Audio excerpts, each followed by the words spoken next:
The aftermath of the night attack, drones at the naval base in Sweden, and yet another scandal involving Hungary. I'll tell you about this and more coming up. Hello, I'm Irina Kondrachuk. You're watching TSN Online. Hit the like button and subscribe to our YouTube channel if you haven't already. And be sure to comment on what you found most interesting. In the meantime, I'll start the broadcast. Last night, the Air Force destroyed 97 out of 115 enemy drones.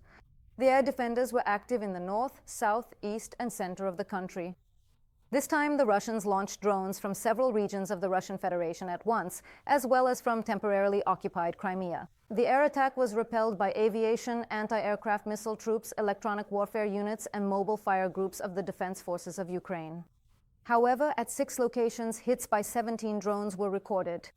At 2 more locations, drone debris fell.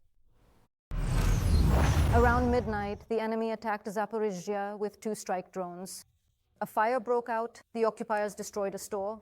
Fortunately, there were no casualties, but as a result of the enemy attack, nearly 9,000 locals were left without electricity. By dawn, more than 95% of subscribers had their power restored.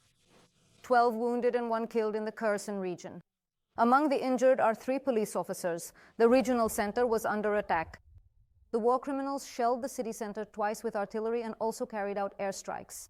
94 private houses, 7 apartment buildings, and a store were damaged. Civilian cars and a bus caught fire. In the Pokrovska community of Dnipropetrovsk region, a woman was injured when a drone struck residential buildings. A house caught fire, garages and cars were damaged, as well as an administrative building, a museum, and a store. In the Nikopol district, there was destruction on the territory of an industrial enterprise and damage to a private home in Nivyshin. 4 people were injured in Kharkiv, where the day before, a kamikaze drone hit the roof of a shopping center. In Lamki, a municipal bus with passengers was also damaged. And in the Kupiansk district, 4 police officers who were evacuating people were hospitalized with injuries. An enemy shell hit the road surface near their vehicle. And 2 more people were injured in the village of Veliki Kolodias, where an aerial bomb struck. In the Chernihiv region, the day before, the Russians dropped an explosive device from a UAV onto the yard of the Semenivka community. A man was hospitalized, and in Chernihiv itself, police patrols were deployed on duty, since there was no electricity either in homes or on the streets. Traffic lights were also not working, and there were interruptions in the water supply. All of this is due to enemy attacks on the city's energy facilities, which have been ongoing for several days. An unexploded bomb was found on a street in Zaporizhzhia. A half-ton aerial bomb fell near a house and did not detonate. Rescuers from the State Emergency Service evacuated all residents from the street, as the munition could have exploded at any moment, and the radius of damage and shrapnel was about 1 kilometer. Pyrotechnicians removed the bomb from the crater, transported it away from the city, and disposed of it. Rescuers urge Ukrainians, if they discover suspicious objects, not to approach or touch them, but to immediately call 100 or 102. The President of Ukraine has instructed to verify information about drones entering our airspace from the west, specifically unmanned aerial vehicles coming from Hungary. As the head of state noted regarding incidents on the Ukrainian-Hungarian border, the Commander-in-Chief of the Armed Forces of Ukraine, Oleksandr Syrsky, reported to him that our military spotted reconnaissance drones, which, according to preliminary information, could have been gathering data on the industrial potential in Ukrainian border regions. The Ministry of Defense published the flight path of the violating drone over the Uzhhorod district. Meanwhile, the Hungarian military department denied any violation of its airspace. It also reminded that national defense exercises, Adaptive Hussars 2025, are ongoing in Ukraine. Foreign Minister Peter Stijarto also dismissed the suspicions. In a post on social media, he stated that the President of Ukraine supposedly sees things that do not actually exist. Ukraine's Foreign Minister Andriy Sybiha promptly responded to the attack from his Hungarian counterpart. He says that Ukraine sees the hypocrisy and moral degradation of the Hungarian government, its open and covert actions against Ukraine and Europe, as well as its servitude to the Kremlin as a lackey. Sybiha emphasized this on the air of KHS. We know that they act against Ukraine both covertly and openly. We know this even on international platforms. We know what messages they are sending to international partners. We know this, and these are certainly not friendly messages towards our country. Of course, we will respond in kind, and as for turning into a lackey, including the not-so-altruistic lobbying of Russian interests in Europe, we also understand very well with clear evidence what stands behind this. Suspicious drones were spotted near Sweden's main naval base. Local media report this. Last night, a pair of unidentified UAVs was spotted over the Swedish Karlskrona archipelago. Both were flashing red and green lights, which is how they were noticed in the darkness. Local police have already opened a case under articles concerning violations of aviation law and the law on the protection of facilities. According to investigators, the drones closely resemble Russian ones that have already been spotted in the area. Let me remind you, just in September, Russia already violated the airspace of several European countries, including Poland, Romania, Estonia, and Norway. The enemy is advancing on the front towards Zaporizhzhia, but they are still far from the city. However, according to the latest data from the analytical portal Deep State, over the past day they managed to get closer to several settlements, namely Berezove, Kalinivske, Olhivske, and Nova Ivanivka. Enemy advances have also been recorded near Yampil, which is in the Siversk direction. The General Staff of the Armed Forces of Ukraine counted 186 combat clashes over the past day. The hottest situation remains in the Pokrovsk sector there. The enemy does not stop its assaults, neither by day nor by night. For several weeks, the Russians have not stopped trying to capture Kupiansk. In the Kharkiv region, enemy sabotage groups are constantly infiltrating there.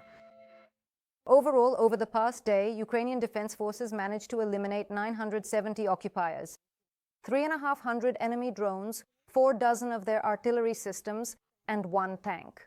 Meanwhile, the commander-in-chief of the armed forces, Oleksandr Syrsky, stated that over the past year, the front line has grown by 200 kilometers, and the Russians are still using twice as many shells against the defense forces. However, our soldiers compensate for this through the accuracy of their strikes, reconnaissance, and targeting the most important objects. $14,000 for a fake disability, and another 8 for smuggling across the border outside of official checkpoints. In Zaporizhzhia, law enforcement officers detained a female lawyer who was organizing the illegal departure of men of conscription age from Ukraine. It is said that the woman involved her partner in the illegal business. Together, they consulted clients, produced forged documents, and issued fake disability certificates. Now both of them face up to 9 years in prison. She greets him every day. Her son's photo is on the memorial plaque. Another mother hopes that after years of uncertainty, she will finally be told whether her missing son is alive. Hundreds of similar yet unique stories are planned to be published in the Book of Remembrance at the Rivne Drama Theater. These stories will be written by the mothers of soldiers.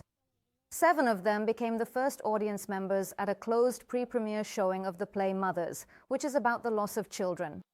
They shared their impressions with TSN correspondent Anna Makhno.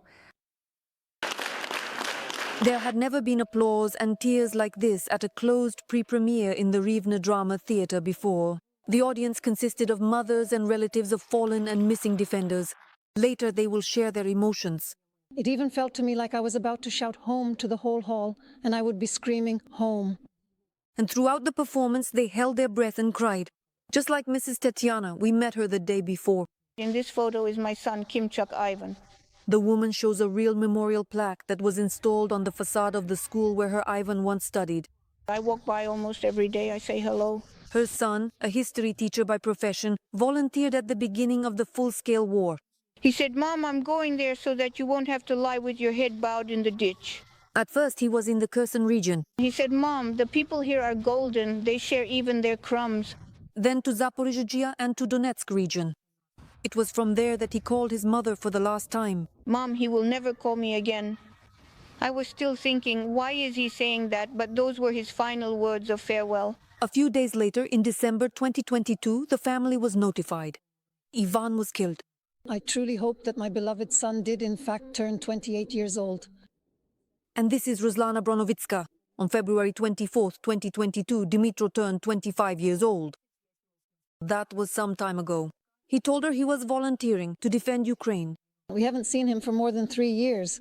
And soon the day will come when it will be 2 years since he went missing. Hundreds of mothers with stories that are both similar and unique. And in this very large hall, which is still completely empty right now, today it will be quite unusual and truly special. Because the families of fallen and missing defenders will be the first to see the play Mothers, based on the novellas by Maria Matios. The author herself is also among the audience today. I am also a mother, and now all I can embrace is emptiness instead of my only son. This doesn't mean that when they come here, we will make their pain even greater than it already is. We have to show them that they are not forgotten. It irritates me when everything around is so quiet. The emotional state of soldiers, interactions with civilians, post-traumatic syndrome. Under that sun, as if from within yourself bodies scatter, we will lose them. The pain of losing loved ones, these are the themes of the play. It's not that you don't have me, it's that my arms are gone somewhere and I can't hug you. From every single loudspeaker, from every single podium, people should be loudly shouting about the significant problem. Imagine yourself for a moment as one of these heroines. She will truly understand the profound and constant pain that we are forced to simply wake up with and then fall asleep with every single day. Emotionally, it's a heavy performance for the audience and it's not easy for the actors either, admits Katerina Lapina. This is truly the most difficult role I've ever had to portray on the stage. But it's important to show what the families and the soldiers themselves have to go through so that people can at least begin to understand them a little, says veteran Kostiantin Zabulanov. I, for example, have been under tanks, under Grad rocket fire, under KAB bombs. There are just different people. Some lose control of themselves and some fight and even shut down like that. This is also a state of self-preservation. My son always said, live, love one another, support each other, respect one another, because that's why we go there. the mother of the fallen Ivan Klimchuk, is preparing to write his story in a letter to the drama theater. Here is the kind of postcard we have, an appeal to mothers, wives, sisters, where they can describe the story of their family, their warrior.